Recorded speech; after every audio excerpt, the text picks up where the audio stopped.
तो ये है कि जो लड़की रोमानिया में छोटे छोटे कपड़े पहनती थी, ना शर्म थी ना हया थी, वो उस लड़की को अल्लाह ताला ने इज्जत दिया हुआ है। कि मैं कितनी खुशकिस्मत हूँ कि अल्लाह ताला मुझे इस्लाम के लिए चूज किया। यकीन करें कि अल्लाह ताला जो है ना, उसी ने मुझे बेहयाई से बचा दिया। बिस्मिल्लाहिर्रहमानिर्रहीम। अस्सलाम वालेकुम दोस्तों, उम्मीद है आप सब खैरियत से होंगे। अल्लाह आप सबको ऐसे ही खुश रखे। दोस्तों, आज की जो हमारी रिवर्ट स्टोरी है वो एक यूट्यूबर की है जिनकी पैदाइश रोमानिया में हुई और इनका नाम एलिना है। एलिना बेसिकली एक एथीस्ट फैमिली में पैदा हुई और इनका एक ही सपना था कि ये बड़ी होकर एक कामयाब शख्सियत बने, जिसके लिए इन्होंने बहुत मेहनत की। लेकिन फिर ऐसा क्या हुआ इनके साथ कि इन्होंने इस्लाम कबूल कर लिया, जिसकी वजह से वो आज दुनिया में भी कामयाब हो गई और आखिरत के लिए भी इन्होंने नेकियों का ज़ख़ीरा खड़ा कर लिया। दोस्तों, आइए सुनते हैं इनकी कहानी इन्हीं की ज़ुबान में। लेकिन दोस्तों, वीडियो शुरू करने से पहले अगर आपने अभी तक हमारे चैनल को सब्सक्राइब नहीं किया है तो हमारे चैनल को ज़रूर सब्सक्राइब कर दें, क्योंकि हम इसी तरह की रिवर्ट मुस्लिम की स्टोरीज लाते रहते हैं। आपने नोटिस किया है कि मैं कुछ महीनों से इतना पोस्ट नहीं करी हूँ, कुछ परेशानियां भी चल रहा है, इसके बारे में भी शायद बात हो जाएगी आज। मगर एक चीज है जो मैं आपको बताना चाहती हूँ, एक चीज जो कि आजकल जो है ना मेरी दिलो दिमाग में आ गया, और ये है कि मैं कितनी खुशकिस्मत हूँ कि अल्लाह ताला मुझे इस्लाम के लिए चूज किया। यकीन करें कि अल्लाह ताला जो है ना, उसी ने मुझे बेहयाई से बचा दिया। मैं आपको ना अपनी कहानी सुनाना चाहती हूँ, किस तरह मैं इस्लाम की तरफ आ गई हूँ। सबसे पहले मैं आपको बताना चाहती हूँ कि मैं रोमानियन हूँ। मैं रोमानिया में पैदा हुई, बड़ी हुई। मेरे माँ बाप रोमानियन है, मेरे रिश्तेदार रोमानियन है, और हम एक गांव से है। आपको तो पता है कि रोमानिया में जो है बाप बच्चों को बहुत खुला छोड़ते थे। मेरी काजिन खुल के इधर उधर घूम सकते थे, नशा करे थे, बहुत कुछ करे थे। मेरे माँ बाप ऐसे नहीं है, अल्हम्दुलिल्लाह। वो बहुत स्ट्रिक्ट है, मुझे कहीं भी जाने की इजाजत नहीं देते। मेरी कहानी तभी शुरू हुआ है जब मैं 18 की हो गई हूँ। मैं काफी जुबानें जानती हूँ, जैसे इंग्लिश, फ्रेंच, स्पेनिश। तो मैं खुद जॉब अप्लाई करने लगी। मुझे गांव से निकलना था, मुझे शहर जाना था, कैपिटल बुखारेस्ट जाना था मुझे। तो मैं जॉब अप्लाई करने लगी, मुझे जॉब मिल गया हुआ किसी कॉल सेंटर में। जैसे आपको तो पता है यूके में 3 होता है, मोबाइल की कॉल सेंटर होता है, इस तरह मैंने भी मोबाइल कॉल सेंटर्स होते हैं, और जिसको जुबान आते हैं उनको तो बहुत आसानी से जॉब मिलता है। तो माँ बाप को राजी करना कि मुझे बुखारेस्ट जाने दे बहुत मुश्किल था, मगर हर से ये लोग मान गए। बुखारेस्ट आ गई, पहुंच गए, और मैं रहने लगी हूँ एक हॉस्टल में, लड़कियों वाले हॉस्टल में। मसला ये था कि जिस लड़कियों के साथ मैं रहने लगी थी वो बहुत बुरे लड़कियां थे, शराब करी थी, नशा करी थी, अच्छे नहीं थे वो। तो मेरी मजबूरी था, उनके साथ फिर रहना पड़ा। इन्होंने मुझे कई दफा खराब करने की कोशिश की, मुझे मनाने की कोशिश की कि यार आप हमारे साथ आ जाओ, वो मगर मैं अपने अपने वादों में बेकयाम थी कि मैं इधर बुखारेस्ट में काम करने आई हूँ, अपने फ्यूचर बनाने आई हूँ। मैं अपने माँ बाप को धोखा नहीं देना चाहती हूँ। एक और भी मसला हो गया। जिंदगी ऐसे एक और मोड़ लाया है कि एक लफांगर को मुझसे प्यार हो गया। हमारे जो हॉस्टल था उसी के साथ एक लड़कों वाला हॉस्टल था। तो ये जो लड़का है उसने देखा कि मैं उसको मुंह ही नहीं लगाती, मतलब बाकी सारे लड़के उस पे मरी थे, मगर मुझे कोई इंटरेस्ट नहीं था उसे। हालांकि अच्छा खासा लड़का था, मतलब सूरत शक्ल ठीक था, मगर एटीट्यूड वाला बहुत ज्यादा नखरा था उसमें, मुझे बिल्कुल अच्छा नहीं लगा।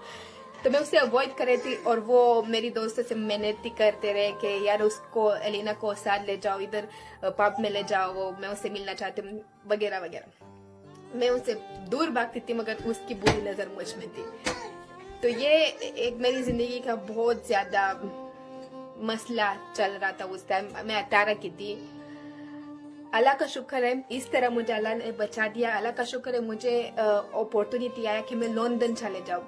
मुझे लंदन हमेशा प्यारा लगा था और मैं देखना चाहती थी। और जब मुझे अपॉर्चुनिटी आई कि मैं लंदन में आके पढ़ाई करूँ, स्टडी करूँ, तो मैं इतनी खुश हुई थी, इतनी खुश हुई थी। अल्लाह, मैं किस तरह अपने माँ बाप को राजी करूँ कि वो मुझे लंदन जाने दें। खैर से इस दफा भी मान गए, क्योंकि बेटी की फ्यूचर का सोच रहे थे। इतनी अच्छा मौका है, वो क्यों ना पढ़ाई करे। मेरी ग्रेस वैसे ठीक थे तो जाने दिया। मगर जब मैं लंदन पहुंच गई, हाय जब मैं लंदन पहुंच गई, मैं इतनी डरी हुई थी, इतनी मतलब बहुत अकेली महसूस कर रही थी। मुझे अपने माँ बाप की याद आ रही थी। मैं क्या बताऊँ आपको कि मेरा हाल उस टाइम क्या था। कमजोर महसूस होने लगी थी। ये भी सोचे कि मैं उस टाइम कितनी नादान थी, इतनी अकल भी नहीं थी मुझ में। तो अल्लाह का शुक्र है, मुझे एक अच्छा इंसान मिल गया, मुझे अवैस मिल गया। मेरा शोहर पाकिस्तानी है, मेरा शोहर है। अगर मुझे कोई और मिलता वो बहुत मेरा फायदा उठा सकता था। नादान थी। जब अवैस पहली दफा मुझे देखा, वो अभी भी यही कह रहे कि उसे फौरन मुझसे प्यार हो गया। मगर असल में जो है ना, मुझे उस टाइम सहारा की ज़रूरत है और मुझे भी अपना हम सफ़र मिल गया। सहारा, अकेली थी। और वैसे भी ये कहते हैं कि जोड़ी अल्लाह ताला ही बनाते हैं। मैं अभी जो है ना, अक्सर कुछ लड़कियों को देखती हूँ जो कि वो गलत रास्ते पे जा रहे हैं, उस रास्ते पे जो कि मैं निकल गई हूँ। तो मैं जज नहीं करना चाहती हूँ, क्योंकि जज करने के लिए अल्लाह ताला जो है बेहतरीन जज है, और वही तो है जिसका हक है किसी को जज करना। मैं तो बस अफसोस करती हूँ जब भी ऐसी कोई लड़की देखती हूँ जो कि गलत रास्ते पर जा रही है। अफसोस करती हूँ कि उस लड़की को है ना, उसको अंजाम नहीं पता चीज़ों का। मैंने अंजाम देखा है, बेहयाई के अंजाम मैंने देखा है। मेरे जितने भी रोमानिया में दोस्त थे ना, रूममेट्स थे, जो मेरी क्लास फेलो थे, वर्क कॉलीग्स थे, वो इनके साथ बहुत बुरा हुआ है। कुछ लड़कियों की शोहर शराबी है, कुछ उन्होंने खुद शराबी शुरू कर दिया, कुछ नशे करते, क्या क्या नहीं करते हैं। तो मैंने बेहयाई की अंजाम देखा है। इसलिए अल्लाह का शुक्र है जो है ना, मेरे अंदर जो है ना बहुत ज़्यादा अकल आ गया। मेरी अपनी एक्सपीरियंस से नहीं, मगर दूसरों को देख के, इस्लाम को देख के।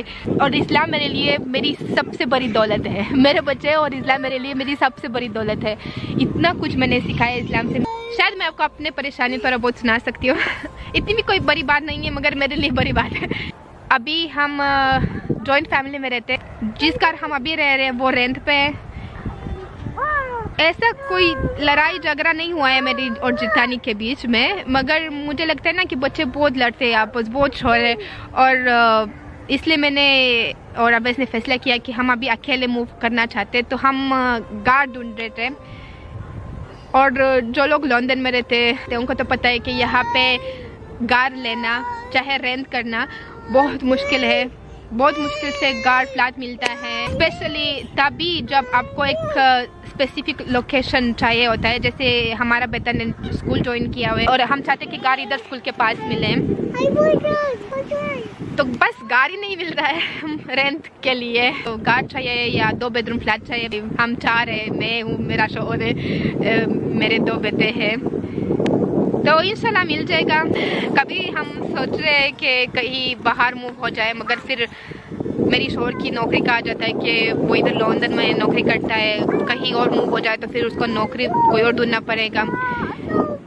एक ना एक दिन अपना घर ले ले, मॉर्गेज पे या कुछ भी। हम अपना घर लेना चाहते हैं, तो सेविंग भी नहीं हो रहा है क्योंकि इतने खर्चे होते हैं। लंदन मैंने कहा ना बहुत महंगा शहर है। तो ये हमारी परेशानी है, जो कि मुझे लगता है कि हर किसी की परेशानी है जो भी लंदन में रहता है।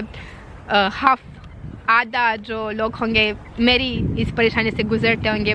कुछ लोग जो है शायद इस बात की मजाक करेंगे कि मैं ये सब चीज़ें बोल रही हूँ, मगर देखिए मैं दिखावे नहीं करती हूँ। कुछ यूट्यूबर्स है जो कि दिखावे करती है, सिर्फ ये चीज़ें दिखाती कि भाई हम अमीर, हम इधर उधर घूमते हैं। मैं ऐसे बिल्कुल नहीं हूँ। मेरी ज़िंदगी में जिस तरह हालात है मैं ऐसे बता रही हूँ। नहीं, मैं बस आपको सुना रही हूँ ना कि अगर आप भी इस चीज़ से गुजरते तो आप परेशान नहीं हो ना। ये सोचे कि और भी लोग इस तरह के हालात में अभी, और वो भी सब्र करते हैं और दुआ करते हैं। सबसे बड़ी बात ये सब्र होता है।